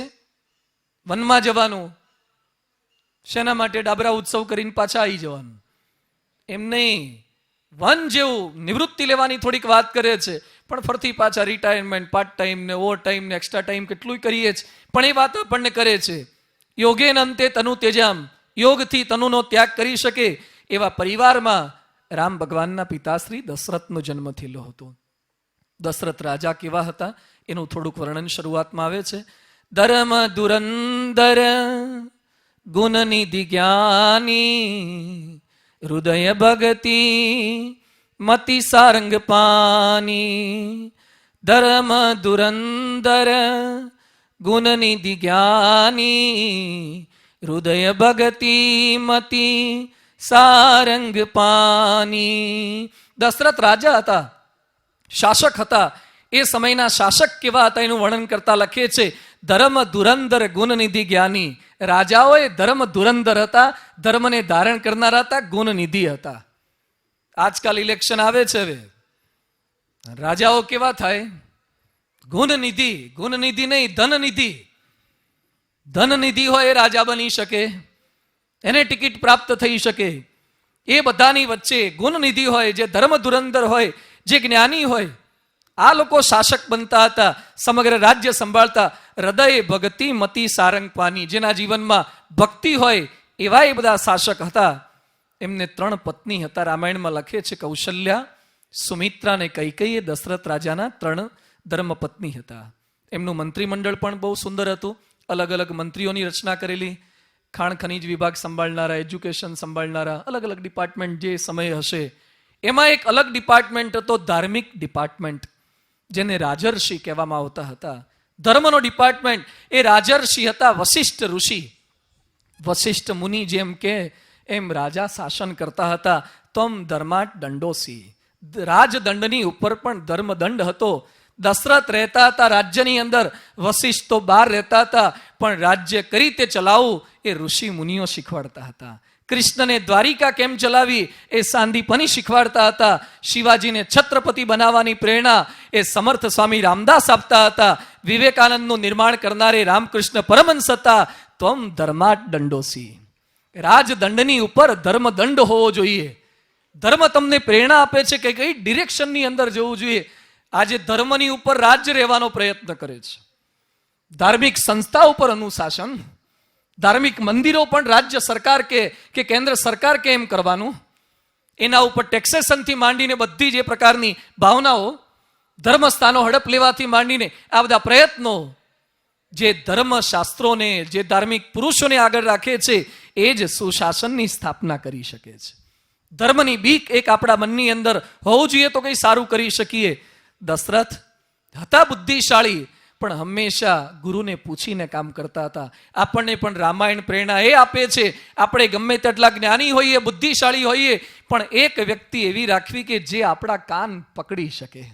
એક વ્યક્તિ એવી રાખો કે ક્યારેક તમારાથી કંઈક ખોટો નિર્ણય લેવાય, ક્યારેક તમે મૂંઝવણમાં મુકાવ, ત્યારે તમારા કાનમાં કંઈક સાચી વાતે મૂકી શકે ને એની વાતનો તમે સ્વીકાર કરી શકો. એક વ્યક્તિ એવી રાખો. ગમે તે વ્યક્તિના જીવનમાં નાની મોટી ભૂલ થઈ શકે છે. દશરથના જીવનની અંદર વશિષ્ઠ ઋષિ એના માર્ગદર્શક હતા. દશરથને એક તકલીફ, અરે દશરથને શેની તકલીફ? 3 પત્ની. અયોધ્યાના રાજા. અયોધ્યા કેટલું સુંદર નામ છે, સૂચક નામ. ન યુધ્યા ઇતિ અયોધ્યા, જેને કોઈ જીતી ન શકે એવી અયોધ્યા હતી, જેના પર કોઈ વિજય પ્રાપ્ત ના કરી શકે. દશરથ આવા હતા. એ દશરથને શું તકલીફ હતી? તુલસીદાસજી લખે છે, એક બાર ભૂપતિ મન માહી, ભઈ ગલાની મોરે સુત નાહી. ગુરુ ગૃહ ગયેવું તુરત મહીપાલા, ચરણ લગી કરી વિનય બિસાલા. એક બાર ભૂપતિ મન માહી, ભઈ ગલાની મોરે સુત નાહી. દશરથને બધું જ હતું, પણ એક દુઃખ હતું. માણસ માત્રની 3 પ્રકારની ઈચ્છા રહે છે. એક લોકેશણા, બીજી વિત્તેષણા અને ત્રીજી પુત્રેષણા. એક નામનાની ઈચ્છા, બીજી કામનાની ઈચ્છા, ત્રીજી આ પુત્રની ઈચ્છા. દશરથને 2 ઈચ્છાઓ પૂર્ણ થઈ ગયેલી હતી, પરંતુ સંતાનનું સુખ નહોતું. એ સંતાનની પ્રાપ્તિ માટે ગુરુજીના આશ્રમમાં જાય છે, ગુરુજીને આશીર્વાદ આપે છે, અને ગુરુના આશીર્વાદથી એમને પુત્ર રત્નની એ પ્રાપ્તિ થવાની છે. ગુરુના આશીર્વાદ જીવનની અંદર ક્ષણે ક્ષણે ડગલે પગલે નાના મોટા પ્રશ્નો આવે, એની વચ્ચે કોઈક એવા માર્ગદર્શક, કોઈક એવા ગાઈડ જે આપણને સતત દોરી શકે. હવે રામાયણની અંદર કથા આવે છે રામના પ્રાગટ્ય પર્વની, જેના આધારે રામચરિત માનસ રચાયું છે. એ રામ ભગવાનનું પ્રાગટ્ય કેવા સંજોગોમાં થયું, રામ જન્મ્યા પછી એ શું કાર્ય કરી ગયા છે. આ પૃથ્વી પર આવ્યા પછી રામ ભગવાનને થયે 21 લાખ વર્ષ થઈ ગયા, છતાં પણ આજે શેરીએ શેરીએ ગામો ગામ રામને ન ઓળખતા હોય એવા ભાગ્યે જ કોઈક રાવણ હશે, ભાગ્યે જ કોઈક હોઈ શકે રામને ન ઓળખે. આ ભારતની ભૂમિ પર જન્મેલો, આ હિન્દુસ્તાનમાં જન્મેલો ભાગ્યે જ કોઈ હિન્દુ હોઈ શકે કે જેને રામ પ્રત્યે અનુરાગ ન હોય, જેને રામ પ્રત્યે કંઈક કરી છૂટવાની ભાવના ન હોય. 21 લાખ વર્ષ થયેલા એ રામ હજુ પણ યાદ છે. મય બાળમંડળ, તમને પ્રશ્ન, આમાંથી જેને 7મી પેઢીએ તમારા દાદાનું નામ આવડતું હોય આંગળી ઊંચી કરો. પપ્પાનું નામ ખબર છે? એમના પપ્પાનું નામ, એમના પપ્પાનું નામ, એમના પપ્પાનું નામ, એમના પપ્પાનું નામ. પૂરું થઈ ગયું. હવે ફિરકીની દોરી પૂરી. કેમ? હવે 5મી પેઢીએ નામ નથી ખબર, અને રામ તો 21 લાખ વર્ષ પહેલા થઈ ગયા, છતાં પણ એમના બધા નામને આપણને ખબર છે. કેમ? એવું જીવન જીવી ગયા, એવું કંઈક કરીને જઈએ ને કે 21 લાખ વર્ષ પછી પણ લોકો આપણને ભૂલે નહીં, બાકી તો ભૂલી જવાના. રામ એ શીખવાના જ. તો આપણી આ પારાયણની અંદર આપણે પ્રયાસ એ કરવાના છીએ. વિશેષ બધી વાતો રામ ભગવાનના પ્રાગટ્ય, રામના ચરિત્રોને આગામી દિવસોની અંદર પ્રયત્ન કરશું. પણ થોડીક વિનંતી અમરેલીના ભક્તજનોને આજે મારે થોડીક એ કરવાની છે. આ પારાયણ દરમિયાન અલગ અલગ પ્રકારના શ્રોતાઓની વાતો આવે છે. હું બોલું છું, આપ બધા સાંભળો છો. ઘણા બધા શ્રોતા છો, આપ બધા શ્રોતા છો. કેટલાક શ્રોતા હોય છે, કેટલાક શ્રોતા હોય છે. રામાયણની કથા સાંભળીએ આપણે. કથા સાંભળવા જાય, એકવાર એક કથાની અંદર કથાકાર કથા કરતા હતા, પછી પેલા કથા સાંભળવા માટે આવે, મોટી ઉંમરવાળા આવ્યા હોય, દાદા આઈને હુઈ જાય. દાદા આઈને સુઈ જાય, તરત જ થાંભલે હુઈ ગયા હોય. એટલે કથાકારને ગમે નહીં, આટલી સરસ વાતો થતી હોય, પેલા દાદા સુઈ જાય. એની બાજુમાં પેલો છોકરો બેઠો હતો, એ છોકરો હળી કરીને જગાડે, ફરતી પાછો જગાડાવું કરે. એટલે દાદા એને પછી કથાકાર પાસે, એટલે કથાકારે છોકરાને કીધું, ભાઈ દાદા હુઈ જાય છે, તારે જગાડવાના, હું તને રૂપિયો આપીશ. તે સારું. તો બીજા દિવસે દાદા જેવા હુઈ ગયા ને તો ગોદો મારે, ઉઠાડે, ગોદો ભારીને ઉઠાડે. આવું 2-3 દિવસ સુધી ચાલ્યું. ફરતી પાછા દાદા હુઈ ગયા. પેલા કથાકારે ઈશારો કર્યો તો છોકરો ઉઠાડે જ નહીં. કથા પૂરી થયા પછી છોકરાને પૂછ્યું, દાદાને કેમ જગાડ્યા નહીં? એ કે દાદાએ કીધું ન ઉઠાડે 2 આપીશ. 2 હું તને આપીશ. બોલો, સુવા દે. આવા માણસ હોય પછી એનું પરિવર્તન કેમનું થાય? આપ બધા તો બહુ જાગ્રત શ્રોતા છો. અમરેલીની આ તો અમરવેલ્યા આવી પવિત્ર નગરી છે, સાંસ્કૃતિક નગરી છે. પણ આપણે જ ખાલી લાભ લઈએ જ નહીં. 2 પ્રકારના શ્રોતાઓનો ઉલ્લેખ આવે છે, એક કાગડા જેવા અને બીજા કૂતરા જેવા. ગ્રંથોમાં લખ્યું છે કે 2 પ્રકારનું ઓડિયન્સ હોય, શ્રોતા હોય, કાગડા જેવા અને કૂતરા જેવા. કૂતરું શું કરે? પોતાને જેટલું કંઈ ફૂડ મળે, રોટલી કે પીઝા કે કંઈ પણ વસ્તુ મળે એને, તો એ બધું પોતે ખાય, ખવાય એટલું પોતે ખાય, બાકીનું ખાડો કરીને અંદર દાટી દે. પછી એને જ્યારે જરૂરિયાત પડે ત્યારે માટી ખસેડી અને પોતે સાફ કરીને કૂતરું ખાય. બીજા કૂતરાને જણાવે જ નહીં મને આ મળ્યું છે. જ્યારે કાગડાને ખબર પડે કે અહીંયા રિસેપ્શન છે ને 12 સુધી નાખવાના છે, અથવા ભાત નાખ્યા છે કે અઠવાડ બાર નાખ્યો, તો કાગડો તરત જ કા કરી મૂકે, માસ ઈમેલ કરે, SMS કરે, બધાને ફોન કોલ્સ કરે. આખા કડવા પાટીદાર સમાજ, લેવા સમાજ, સિત્સરવાળા, ખોડલધામવાળા, લુવાણા, લેવું, બધા અલગ અલગ સમાજવાળા બધા કાગડાઓને કહી દે કે ભાઈ આવતીકાલે આ રિસેપ્શન છે અને અહીં આવવા જેવું છે. ખબર પડી તમને? આપણે કેવા શ્રોતા થવાનું છે? આમ કાગડા જેવા ન થતા, પણ શ્રોતાની દ્રષ્ટિએ કાગડા જેવા થવાનું છે. આવતીકાલ રાત સુધી 9 વાગ્યા સુધી આપને બધાને મારી સૌની એક અપીલ છે, એક વિનંતી છે. જો ખરેખર આપણને આ વાત સમજાઈ હોય તો આપણા બીજા લોકોના સંપર્કમાં વાત રેડવી જોઈએ. બીજાને મેસેજ આપવો જોઈએ. કેટલાક માવો ખાતા હોય ને, દૂધનો નહીં, હા, પેલો આવે છે ને 20નો ને 35નો, એ કેટલાક માવો ખાય ને, ઘસે, અને ખાધા પછી પોતે જ ખાય ને પછી બાજુવાળો ન ખાતો હોય ને એને આપે. એ કે ખાવ ને, એ કે ના ના હું તમાકુ નથી ખાતો. ના ના કે ખાવ ને, એ કે પણ કીધું ને હું તમાકુ વાળું નથી ખાતો. તો અમુક લોકો હોપારી કાઢે, પેન્ટે પાછળ ઘસે, તમાકુ વગરનો કરે ને પછી કે લે હવે લૂછી કાઢ્યું, હવે ખા. કેટલા પરોપકારી આપણા માણસો હોય છે. પોતે બીડી પીતા હોય ને તો પોતાની બીડીથી બીજાની બીડી હળગાઈ આલે, એટલી મદદની ભાવના આપણા ભારતમાં છે. લોકોની બીડીઓ તમારી બીડીથી હળગાવો છો તો જે કથાનો લાભ તમને મળ્યો છે કોકને વાત તો કરો, થોડોક તો મેસેજ આપો. તમને બધાને થોડોક સંદેશો આ છે. આવતીકાલ સાંજ સુધીમાં બધાને કપિલ મારી આ છે વ્યાસપીઠ ઉપરથી 1 મોર જેટલા આવ્યા છો એ બધા એક એકને અધિક લઈ આવો. એક વ્યક્તિને વાત કરો. આવડા મોટા અમરેલીમાં તમારું માને એવા એક જ જણ તો હોય કે નહીં? ના હોય. એક ન માને તમારું તો જીવતર પાણી ગયું. આટલા 40-50 વર્ષ અમરેલીમાં નાના મોટા થયા, આટલા મોટા ધંધા કારોબાર કર્યા, અને આપણા માટે કોઈક 2 કલાક આપણું કયું ન કરે તો શું કરવાનું? તો થોડોક સંકલ્પ કરો, થોડોક પ્રયત્ન કરો. આવડું મોટું મેદાન અમારે સાધુ ચરિત સ્વામી, વેચમણ સ્વામી, કાર્યકર્તાઓ, ગાંધી સાહેબ ને બધા આ દાખલો કરે કોના માટે? આટલું મેદાન છે. આવતીકાલે આ જગ્યા ખાલી ન રહેવી જોઈએ. શું કરવાનું? ખાલી જગ્યા ભરો. શું કરવાનું? પોળા બેહો તો ભરાય, અથવા ખુરશીઓ પાથરો. એમ કઈ નથી કરવાનું. બધા એક એકને પકડીને લાવો. અને આવતીકાલે સ્કીમ ખોલવી છે. જે એકને લઈ આવે ને એને વ્યક્તિ દીઠ 1000 રૂપિયા આપવા છે. લગાવો તાલિયા. ખબર જ છે કે સ્વામિનારાયણ ન આપે, કે 1000 આપે કે લેશે આ લોકો તો છૂટ્યા પછી. ભલે જો ખરેખર 1000 આપે ને તો અમુક તો એને ઘરે દાદીમાં હોતા હોય ને તો આટલા હોતા લઈ આવે. એ કે માજી બેહી રહ્યો જો છાના મને 1000 મળશે, અઠવાડિયાનું દૂધ થઈ જશે. બોલો, 1000નો લાભ દેખાય તો કેવું આકર્ષણ જાગે. અરે 1000 નહીં, આ 5 દિવસની પારાયણમાં તમારા લાખો રૂપિયા જે વ્યસનમાં જવાના હશે, જે છૂટાછેડા થવાના હશે લાખોના, એ થતા અટકી જાય એવી આ પારાયણ થશે. એ લાભ થાય, એ સંકલ્પા થાય તો લાખ નહીં કરોડનો લાભ થાય એવી આ પારાયણ છે. અહીંયા બેઠેલા સૌ કોઈને મારી અપીલ છે, આજે તો આજે પ્રથમ દિવસ છે આપણો, થોડી આ પારાયણની અહીંયા વિરામ આપીએ છીએ, પણ આવતીકાલે 9 વાગે બરાબર આપણે સૌ કોઈ આવી જઈએ. સમયસર આપણે કથા વાર્તાનો પ્રારંભ કરી શકીએ. ખૂબ મોટી સંખ્યામાં અમરેલીના તમામ નગરજનોને આપણે સૌ કોઈ લાભ અપાવી શકીએ. આવતીકાલની પારાયણમાં રામ ભગવાનનું પ્રાગટ્ય પર્વ, પ્રાગટ્ય પછી આપણા બાળકોને એજ્યુકેશન કેવું આપવું જોઈએ એની વાતો હું કરવાનો છું આવતીકાલે. આજે કેટલાક મા બાપ કહે છે ને કે છોકરો કયામાં નથી રહેતો. પ્રશ્ન છે, અરે જન્મ તમે આપ્યો, એને ઢીંગલા ઢીંગલી તમે લાવી આપ્યા, જોન્સન એન્ડ જોન્સનના ડબલા તમે લાવી આપ્યા, એના નામ પાછળ નામ તમારું લખાય, અને હવે તમે ફરિયાદ એમ કરો છો કે છોકરા કયામાં નથી, મોટા થઈને રાખતા કેમ નથી? આજે દીકરા દીકરીઓની જે ફરિયાદ થાય છે એની પાછળનું કારણ શું છે?